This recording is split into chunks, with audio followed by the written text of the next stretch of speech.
Hey, welcome to my video. If you're watching this, you most likely have a Department 56 Village animated track that no longer works.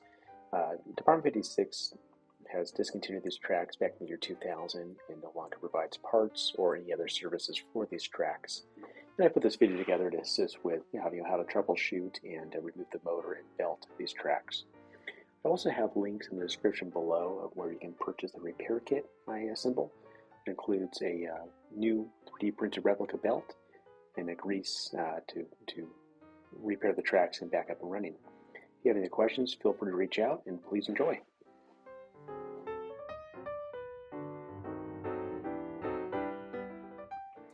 One of the first things I like to do is turn on the track and see if it's operational. What I usually find is on these older units, the belt is broken, and usually the motor's broken as well, just due to the age of the units. Here you can see it turned on, and although you hear the motor running, the motor's failed, and as long as the belt.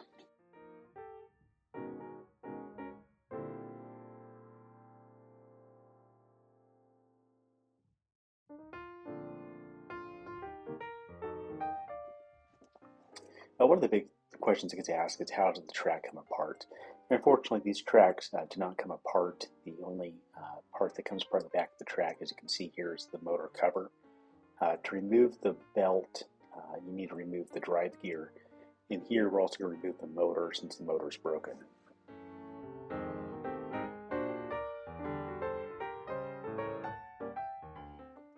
The motor's the Phillips screwdriver here to remove the drive gear from the motor, and the Phillips to remove the two screws on the motor.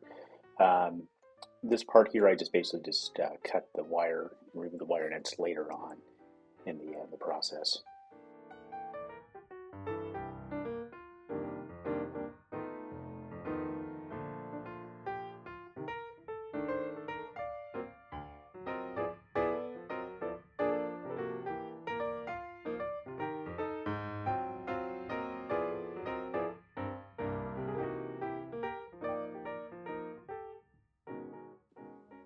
Now with the track turned right side up, you can start removing the belt fragments.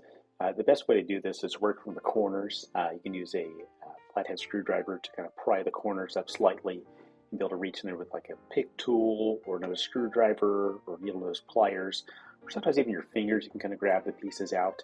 You're going to find that you're going to be able to, most of the pieces you take out are going to be smaller pieces, and you'll be able to take out some larger pieces as well. It's kind of a tedious process, but eventually you'll get all the pieces out, kind of working it kind of back and forth in the corners.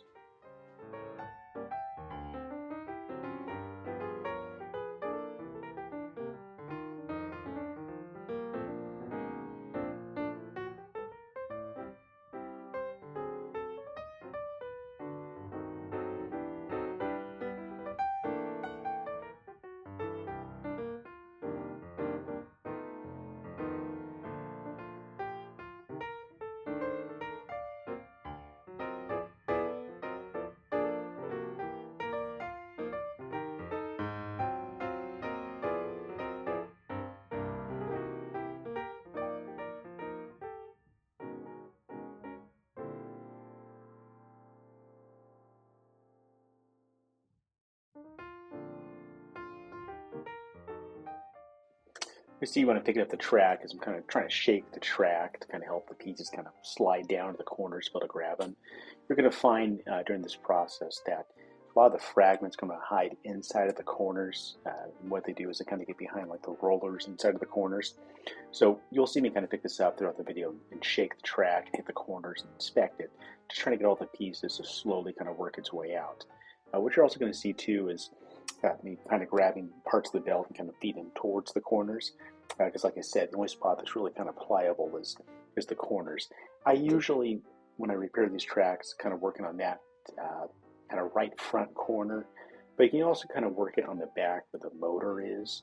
I try not to tend to do that as much just because it has the gears inside. If you could pop it up too far, you can kind of have to feed the gears back in.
Here's another good example of kind of picking up the track and shaking it.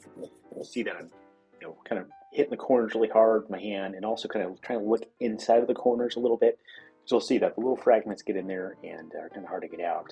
You really want to make sure you get all the fragments out, because when you put the new belt in, you do not want the fragments to kind of come out and jam in that new belt. It's going to be really hard to be able to get those fragments out and repair it or kind of salvage that belt.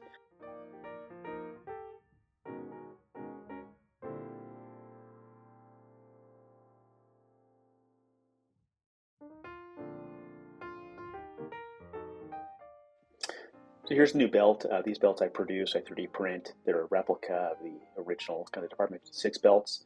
The sides are, it's hard to see in this video, but the bottom side is labeled. You want the bottom side to face down, mainly because the rectangular notches are tapered, and it helps kind of assist it and feed it in. So you can see here, kind of help kind of guide the belt in while I'm pushing down the notches to feed it inside that slot of the track, and just kind of just slowly work it out. It's going to take a few minutes to kind of be able to, put the belt in and feed it around and make sure it's all kind of laying flat and going in smoothly. When the end of the belt kind of gets towards the drive side of the drive gears, you just want to kind of help feed it through, because it's going to want to get kind of stuck in the corners, things like that. But you're going very easily, very smooth once all the pieces are out.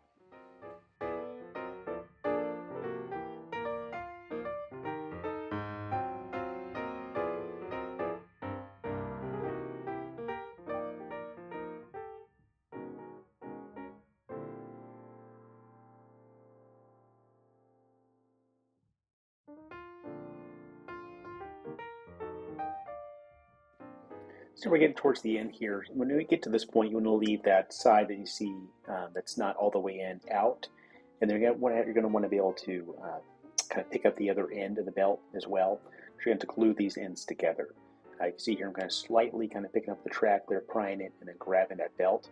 And then kind of what I'm kind of doing is I'm just making sure I'm going to be able to push those ends together once they're glued. So I'm kind of tweaking, kind of trying to get a little more slack in the belt there, and I'm going to glue basically in that corner. Here I put a paper towel down, kind of prevent glue from dripping on the track. And here we're just going to basically get some Loctite Ultra Gel super glue. And I'm going to put enough glue on the ends here, on both ends. And what I do as well is I like to kind of rub the glue on, kind of make sure it's kind of pretty evenly dispersed on those ends. And here, kind of making sure it all looks good. And we're going to push those two ends of the hook together and make sure they're kind of seating and they're evenly.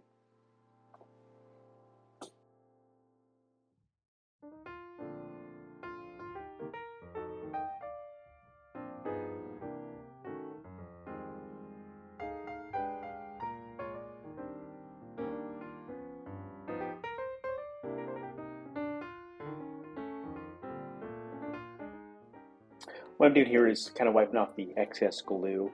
You want enough glue on there, obviously it's not going to fall apart, but you don't want too much glue where the glue is in the teeth of the belt, prevent the teeth from meshing in the drive gears. I just going to spread and kind of wipe off the excess as much as you can there. And then another good idea here is kind of use a small clamp and kind of clamp those ends together, let them dry. It's probably best to let this dry for about 10 to 15 minutes minimum.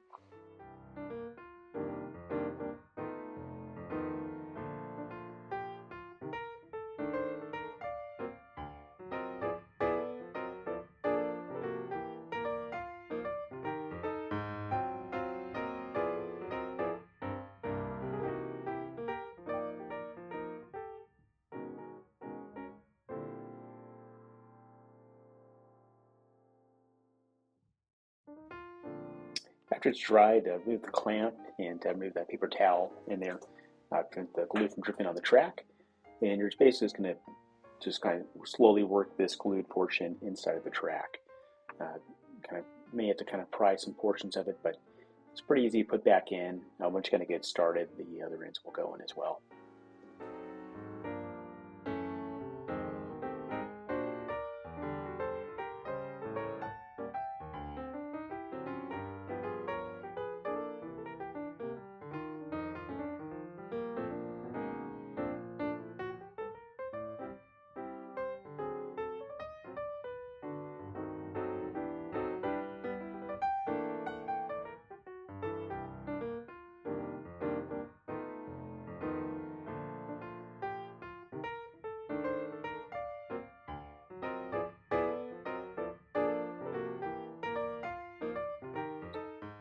What I like to do before I kind of reinstall the drive gear in the motor is to take like a screwdriver or the big tool I have in my hand and just kind of slowly kind of let the belt go around it and make sure it's meshed into the gears properly. It's kind of a good test here, make sure everything was put in right. Here I'm installing a new motor. I reused the 2 Phillips screws I've removed to put it back in the track. You'll need a new screw for the drive gear. Usually the motors have different threads than the one that's taken out. You may need to pry the track slightly to help kind of get the black drive gear back in. Here I'm cutting the wires a little shorter length, a little less wire to have to kind of restrain back in there. And what I'd like to do is I'd like to zip tie those wires back on that white cord and put the wire nuts back on. And then I like to use shrink wrap on them, make sure everything kind of stays pretty secured. I usually use clear to make sure all the wires kind of, you can look in there and see the wires are still hooked up. And then I just go in there and put some zip ties in there to kind of make sure everything's secured. I also come in with hot glue, and I like to hot glue the pieces kind of back in there, just to have a kind of reassurance that they're not going to come loose and get wrapped up in the motor when it's running.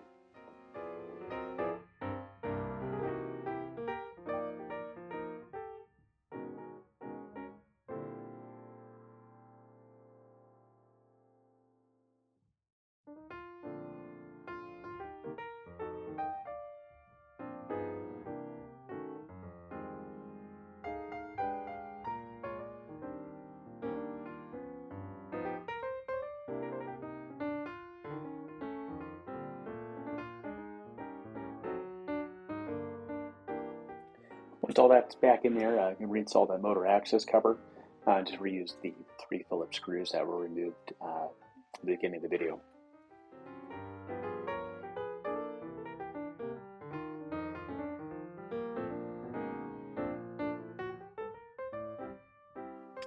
Here I like to turn on the track, make sure everything's running right, and kind of good test, make sure everything's installed right when you get the motor back in there. I also like to apply multi-purpose synthetic grease in the corners. You don't need a lot, but you just need kind of a little bit there to help reduce friction when the track's running. Once that's all done, put your cars back on there, go test it out, and enjoy.